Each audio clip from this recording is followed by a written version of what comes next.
ರಾಜ್ಯ ಅಂತ ಬಂದ್ರೆ ಪೊಲೀಸ್ ಇಲಾಖೆಗೆ ರಕ್ಷಣೆನೇ ಇಲ್ದಂಗಾಗಿದೆ. ಯಾರಿಗೆ ರಕ್ಷಣೆ ಕೊಡ್ಬೇಕಾಗಿತ್ತು ಇವತ್ತು ಅವ್ರನ್ನೇ ಕೊಲೆ ಆಗಂತ ಸ್ಥಿತಿಗೆ ನಿರ್ಮಾಣ ಆಗಿದೆ. ಪರಶುರಾಮ್ ಅವರ ಕೊಲೆ ಅದು ರಾಜಕೀಯ ಪ್ರೇರಿತವಾಗಿರ್ತಕ್ಕಂಥದ್ದು. ಅದೇ ಪಕ್ಷದ ಒಬ್ರು ಯಾರು ಸಾಮಾನ್ಯ ಜನ ಇಷ್ಟೊತ್ತು ಅರೆಸ್ಟ್ ಮಾಡಿ ಜೈಲಿಗೆ ಏನಾಗ್ಬಿಡೋರು. ಅಹಿಂದ ಪರ ನಾಯಕ ಅಂತ ಹೇಳಿದ್ರೆ ಅದೆಲ್ಲ ಸುಳ್ಳು. ಅದು ಸಿದ್ದರಾಮಯ್ಯನವ್ರ ಬೋಗಸ್ ಇವತ್ತ ನಾಳೆ ಜೈಲಿಗೆ ಹೋಗ್ತಾರೆ. ಇದೇ ಸಮಾಜದವರು ಇವತ್ತು ಗೃಹ ಸಚಿವರಿದ್ದಾರೆ, ಅವರು ವೇಸ್ಟ್ ಇದ್ದಾರೆ. ಏನ್ ನೋಡಿ, ಯಾದಗಿರಿ PSI ಅವರು ಪರಶುರಾಮ್ ಜೆ ಚಲವಾದಿ ಅವರು ಅನುಮಾನಾಸ್ಪದ ರೀತಿಯಲ್ಲಿ ಮೃತಪಟ್ಟರು. ಈ ಕುರಿತು ರಾಜ್ಯಾದ್ಯಂತ ಎಷ್ಟೋ ದಲಿತ ಸಂಘಟನೆಗಳು, ಅವರ ಅಭಿಮಾನಿಗಳು, ಎಷ್ಟೋ ಜನ ಪೊಲೀಸ್ ಪ್ರಿಯರು ಧ್ವನಿ ಎತ್ತಿದ್ರು. ವಿಚಾರ ಏನಂತಂದ್ರೆ, ಕಾಂಗ್ರೆಸ್ ಸರ್ಕಾರ ಇರ್ತಕ್ಕಂಥ ಈ ಸಂದರ್ಭದಲ್ಲಿ ಎಸ್ಪೆಷಲಿ ಇಲ್ಲಿ ಏನಾಗ್ತಾ ಇದೆ ಅಂತಂದ್ರೆ, ಸರಿಯಾದ ತನಿಖೆ ಆಗ್ತಾ ಇಲ್ಲ ಅಂತಕ್ಕಂಥದ್ದು ಎಲ್ಲರ ತಲೆಯಲ್ಲಿ ಇರ್ತಕ್ಕಂಥ ವಿಚಾರ. PSI ಪರಶುರಾಮ್ ಅವರ ಒಂದು ಸಾವಿನ ಒಂದು ತನಿಖೆ ಆಗ್ಬೇಕು, ಸರಿಯಾದ ನ್ಯಾಯ ಸಿಗ್ಬೇಕಂತ ಹೇಳಿ ಇವತ್ತು ಕೊಪ್ಪಳದ ಜಿಲ್ಲಾ ಅಧಿಕಾರಿಗಳಿಗೆ RPI ಭೀಮವಾದದ ರಾಜ್ಯಾಧ್ಯಕ್ಷರು ಹಾಗೂ ಸಂಘಟನಾಕಾರರು ಮನವಿ ಸಲ್ಲಿಸಿದ್ದಾರೆ. ಬನ್ನಿ, ಇವತ್ತು ಅವ್ರು ನಮ್ಮ ಜೊತೆಗಿದ್ದಾರೆ. ಏನೇನ್ ವಿಚಾರ ಇಟ್ಕೊಂಡು ಮನವಿ ಸಲ್ಲಿಸಿದ್ರೆ ಅನ್ನೋದ್ರ ಬಗ್ಗೆ ಮಾತಾಡೋಣ. ನಮಸ್ತೆ. ಸರ್, ತಮ್ಮ ಹೆಸರು? ನಾನು ಡಾಕ್ಟರ್ ಆರ್ ಮೋಹನ್ ರಾಜು ಅಂತ ಹೇಳಿ ರಾಜ್ಯಾಧ್ಯಕ್ಷನಾಗಿ ಕೆಲಸ ಮಾಡ್ತಾ ಇದ್ದೀನಿ. ಸರ್, ಕೊಪ್ಪಳ ಅಂದ ತಕ್ಷಣ ನಾಟ್ ಓನ್ಲಿ ಕೊಪ್ಪಳ, ರಾಜ್ಯ ಅಂತ ಬಂದ್ರೆ ಪೊಲೀಸ್ ಇಲಾಖೆಗೆ ರಕ್ಷಣೆನೇ ಇಲ್ದಂಗಾಗಿದೆ. ಯಾರಿಗೂ ಇಲ್ಲದೆ ಆಗಿದೆ. ಬರೀ ಪೊಲೀಸರಿಗೆ ಅಷ್ಟೇ ಅಲ್ಲ, ಕನಕಪುರದಲ್ಲಿ ಸಣ್ಣ ಕೆಲ್ಸಕ್ಕೋಸ್ಕರ ಒಬ್ಬ ಕೈ ಕತ್ತರಿಸಿ ಹಾಕಿದ್ರು. ಈಗ ನೋಡ್ರೆ ಸಬ್ ಇನ್ಸ್ಪೆಕ್ಟರ್, ಅದು ಯಾರಿಗೆ ರಕ್ಷಣೆ ಕೊಡ್ಬೇಕಾಗಿತ್ತು ಇವತ್ತು ಅವ್ರನ್ನೇ ಕೊಲೆ ಆಗಂತ ಸ್ಥಿತಿಗೆ ನಿರ್ಮಾಣ ಆಗಿದೆ. ಅಂದ್ರೆ ಈ ಸರ್ಕಾರ ಕಾಂಗ್ರೆಸ್ ಅಂತಾರೆ. ಹಿಂದೇನು ನೋಡಿ, ಹಿಂದೆ ಖರ್ಗೆ ಅವರು, ಮಲ್ಲಿಕಾರ್ಜುನ್ ಖರ್ಗೆ ಅವರು ಇದ್ದಂತ ಸಂದರ್ಭದನ್ನು ಇದು ಕಂಬಾಲಪಲ್ಲಿಯಲ್ಲಿ ಸುಮಾರು 7 ಜನಗಳನ್ನ ಸುಟ್ಟು ಭಸ್ಮ ಆಯ್ತು. ಹಾಗಾಗಿ ಇದೊಂದು ದೊಡ್ಡ ದುರಂತ. ಕಾಂಗ್ರೆಸ್ ಬಂದವಾಗ ಯಾಕೆ ಹಿಂಗಾಗ್ತದೆ ಅಂತ ಅಂದ್ರೆ, ಈ ಜನ ಗೊತ್ತಿಲ್ದಿರ ಅವ್ರು ವೋಟ್ ಹಾಕ್ತಾರೆ, ಅವ್ರನ್ನೇ ಇವ್ರು ಬಲಿ ಒಂದು ವಿಚಾರ, ಕಾಂಗ್ರೆಸ್ ಬಂದಾಗ ಈ ತರ ಸಮಸ್ಯೆ ಆಗುತ್ತೆ ಅಂತ ಹೇಳಿದ್ರಿ. DYSP ಗಣೇಶ್ ಅವರು ಸಹ ಇದೇ ಕಾಂಗ್ರೆಸ್ನ ಸರ್ಕಾರದ ಆಡಳಿತ ಇದ್ದಂತ ಸಂದರ್ಭದಲ್ಲಿ ಅವರು ಅನುಮಾನಾಸ್ಪದ ರೀತಿಯಲ್ಲಿ ಅವ್ರ ಸಾವಾಯ್ತು. ಜೊತೆಗೆ ಕೊಪ್ಪಳ ಜಿಲ್ಲೆಯಲ್ಲಿ CO ಆಗಿ ಕಾರ್ಯನಿರ್ವಹಿಸಿರ್ತಕ್ಕಂಥ DK ರವಿ ಅವರು ಪ್ರಾಮಾಣಿಕ ಅಧಿಕಾರಿ ಅಂತಾನೆ ಹೆಸರು ತಗೊಂಡಿದ್ರು. ಅವರು ಸಹ ಈ ಸರ್ಕಾರದ ಆಡಳಿತ ಅವಧಿಯಲ್ಲಿ ಅವರು ಸತ್ರು ಪಾಪ. ಸೊ ಇಂಥ ಎಷ್ಟೋ ಸಾವಿಗಳಿಗೆ ಇದುವರೆಗೂ ನ್ಯಾಯನೇ ಸಿಕ್ಕಿಲ್ಲ. ಸೊ ಹೆಂಗೆ ಕ್ಲೋಸ್ ಆಗ್ಬಿಟ್ಟಿದೆ. ಹಾಗಾಗಿ ಇದನ್ನ CID ತನಿಖೆಗೆ ಒಪ್ಪಿಸಿದ್ದಾರೆ ಅಂತೆ.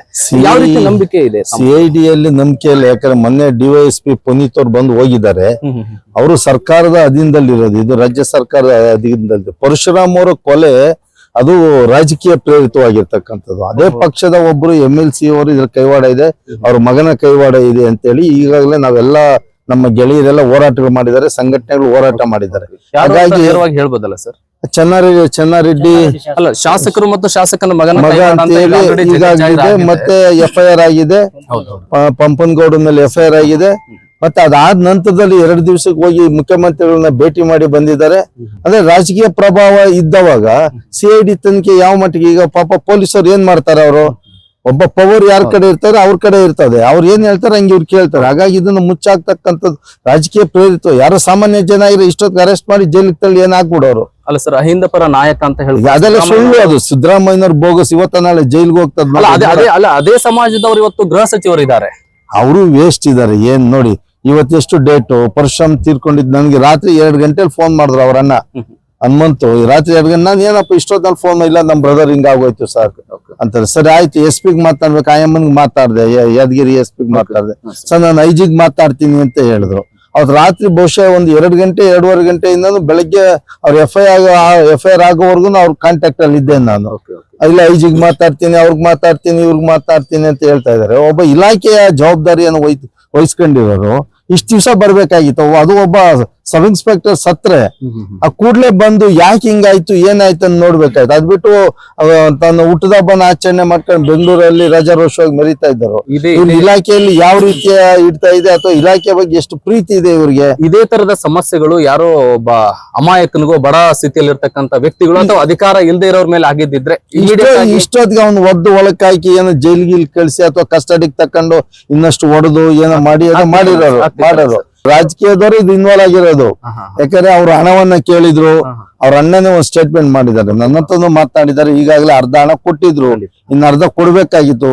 ಕೊಡದೇ ಇರೋ ಕಾರಣಕ್ಕೋಸ್ಕರ ನೀವು ಎಸ್ಸಿಗಳು ನಮ್ಮ ಜಿಲ್ಲೆಯಲ್ಲೇ ಇರಬಾರ್ದು, ಮಗನೇ ನೀನ್ ಕೆಲಸನೇ ಕೊಡೋದಿಲ್ಲ ಅಂತ ಹೇಳಿ ಈ ತರ ಟಾರ್ಚರ್ ಕೊಟ್ಟಿದ್ರು ಅಂತೇಳಿ ಅವ್ರ ಕುಟುಂಬಸ್ಥರನ್ನ ಹೇಳ್ಕೊಂಡಿದ್ದಾರೆ. ಅದೇ ರೀತಿ ದಾಖಲೆ ಆಗಿದೆ.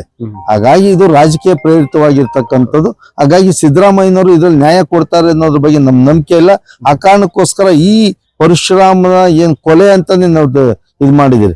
ನೇರವಾಗಿ ರಾಜಕೀಯ ಕೊಲೆ ಆಗಿದೆ. ಇದು CBI ತನಿಖೆಗೆ ಆಗ್ಬೇಕು.